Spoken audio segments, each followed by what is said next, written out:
This is what you need to do so you don't have to call us. All right, first things first, we're gonna start off with the rotary hook right here. Here, this is your bobbin and your bobbin case, and inside there is your rotary hook. This is something that you want to lubricate every 4 hours of use. So as long as you're using your machine every 4 hours, you want to take your little oiler and stick it right inside here and put some oil in it. So this is what this looks like. This is your rotary hook. And if you notice, the part where the bobbin goes into, so if I take my bobbin and I put it in like this, so if I lock my bobbin in, this is what it looks like. The bobbin stays still and the rotary hook goes around the bobbin like this. So this thing is spinning at about 800 to 600 RPMs per second, or stitches per minute, okay? So it's gonna go 600 up to 1200 stitches per minute. And what this does is, this is how it ties the knot, but notice how the bobbin case area stays still and the rotary hook goes around the bobbin case. So this is metal on metal. There are no ball bearings on here, so it is imperative that you keep this lubricated. So every 4 hours of use, you're gonna take your oiler and you're gonna take a couple drops and put it right in here and along this little line. So there's only one little part where that touches the actual rotary hook. The bobbin case area touches the rotary hook right along that little rail. So once you put a couple drops in there, you're gonna hit the 100 button. So if you hit the 100 button, the reset, you'll notice that the rotary hook is gonna spin a little bit. So once you put a couple drops, you hit the 100 button and it's gonna cause that to spin around and you're good to go, okay? Now, once you're done with the rotary hook, the next thing that we're going to maintain is we're gonna slide this off. Now, really, you don't have to, but I like to do it because I like to see where I put my oil. Everywhere there's a little red dot, you want to put oil there. So right here, let me just go back down to here. Here you want to put just a little drop of oil. So as you squeeze your oil thing, you're going to see a little drop come out and it'll just automatically go down into that hole and it's going to feed the shaft that's spinning, and there's a ball bearing here that's holding that in place. So when you put the oil in that little hole, you're putting it into this ball bearing that's keeping the shaft spinning nice and smooth, okay? So here you want to do this about once a week, but the only part of the machine that you need to oil every single day is the rotary hook, and that's every 4 hours of use. Now, once a week, you're going to open the bobbin. You're going to take the needle plate off with these two screws. You're gonna remove the needle plate and you're gonna blow all the little pieces of thread that are cut. So this is once a week. Again, what you do every day is oil the rotary hook. That's it. Once a week, you're going to remove the needle plate and inspect to make sure that your cutting blade is lubricated and that you have no thread. So this is where you take your air compressor and you blow it out, or you can take a little brush, a makeup brush, and brush everything out. And you're gonna put a little bit of oil there right in that hole. Right in the back of the sewing arm, there's also this little red dot that you wanna put oil in. So if you take a look at it, that's the back of the sewing arm. You see, the sewing arm goes all the way to the front, and just at the end of it, you're gonna put a little bit of oil right into that little hole right there. That's about what you do once a week. Okay, now that we're done with this part here, we're gonna move on to the upper part. So these are your needle bars. So if we slide this off, now you could put oil in the little red holes, but I like to do it a little bit more systematically. So right along here, you're gonna see a little felt pad. And on that felt pad, you're gonna put just 1 drop per needle bar. This is gonna keep the needle bar nice and lubricated, and those felt pads, they do tend to dry out over time. So that's why about once a week, you wanna just make sure that they're nice and lubricated. If you slide open the door and you notice that there is lubrication on it, then you don't have to worry about it. But at least once a week, you wanna inspect it. And you can always take your oiler, and right up here, you're gonna put a little drop of oil on top of the needle bar, because your needle bar goes all the way to the top.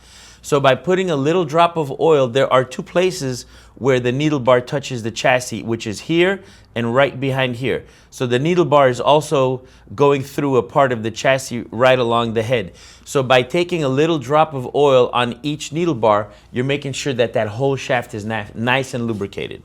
Okay, now that we're done with the needle bars, we're gonna go to the plate or the head slide here. So you're going to move the head over to needle 1, and that's going to expose your rail. So this rail is what the whole head slides on. So you'll notice that there is white lithium grease on that rail. So you're going to take a little brush and you're going to spread the grease around, or if you need to, you can add some more. So it's a quick little thing. If you see that there's a clump of the grease, you can just take it and kind of respread it. If there's not enough, you can always just add a little bit more. And you don't have to gob it on. It doesn't have to go very thick, just a little bit. So now that we're done with this side, there is a T-plate back here, and this is where you put oil. You don't put grease on this, you put oil. So you're just gonna put a little drop of oil right on the T-plate. And once you do that, you're going to move it to the next needle, either needle 15 or needle 20. So this, what we're doing here, will work for a 20 needle machine or a 15 needle. The same thing. It's just that you have more needles. So here you have the other side of the rail, and you're going to put the white lithium grease on that rail. And also, that's going to expose the T-rail right on top. So you're going to put a couple drops of oil on that side of the T-rail, and now you can just move it back and forth, and that'll lubricate the head for you. Now, behind here is your cam motor. The cam motor, or your color change motor, and what that does is it spins around and it changes the head. It moves the head back and forth. So you want to take that white lithium grease and do the same thing. So you're going to have to do a couple things at the same time. So while it's on needle 1, we're going to go to that side, and you can see all the little knobs, and you're going to take the grease and you're going to respread it just like we did again. Once you're done with this side, you're going to go back to needle 15 or 20, and now we're going to do the same thing to this side and spread the grease around where we couldn't do it because the cam motor itself was in the way. So that pretty much does it for the head. Let's go back to needle 8 or needle 10 if we're dealing with that. Now, while we're on needle 1, there's a couple things that we can do. So we're going to spread the grease here. We're going to put oil on the T-bar. We're going to go to the back side, and we're going to make sure that the little knobs have grease on them. And here we can access the reciprocator, and we can take the little nozzle tip and put it right here and put a couple drops right on the reciprocator itself. So these are things that you do once a week. We're going to take this plate off, and I'm going to show you the gears that connect the main drive shaft motor to your sewing arm motor. First, let's put this back. With your Phillips screwdriver, you're going to remove this front plate. And remember, make sure you use a number 2 Phillips screwdriver and not some little rinky-dinky skinny screwdriver, or else you will have trouble getting these screws out, and you may strip them. Make sure you remove all of them.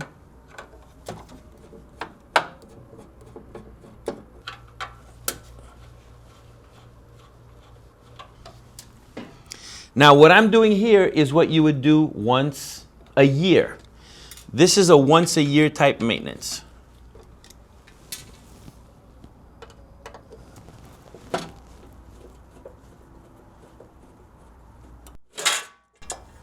Alrighty.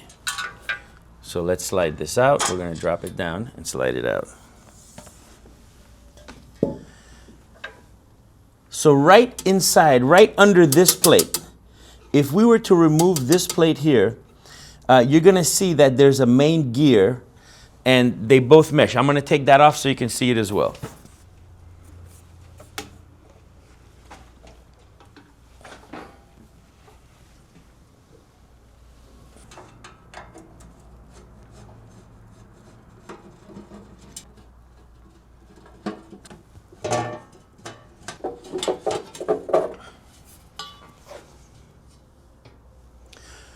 So right in there, you're going to see where the main motor shaft connects to the sewing arm, and inside here you'll see that there's a bunch of grease.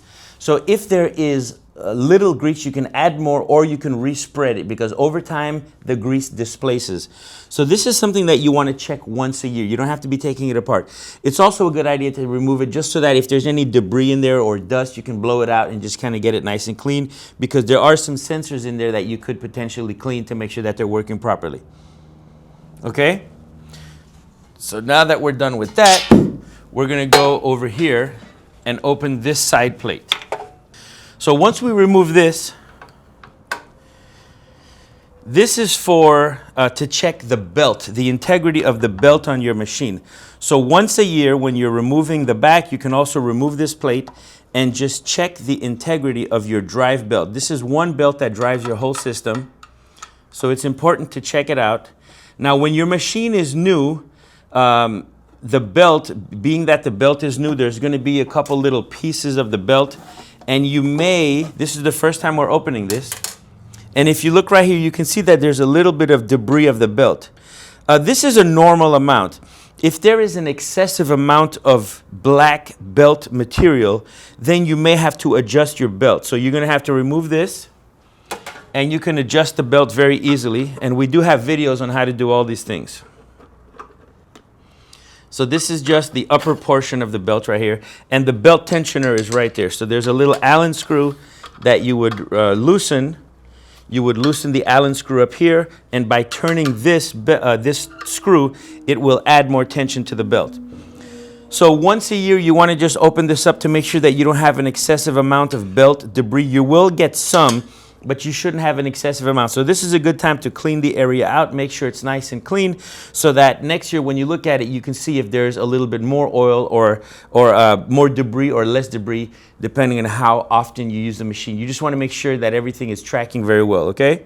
Once you have everything there, you can put it all back, and that's it. So guys, if you follow these steps, you won't have to call us.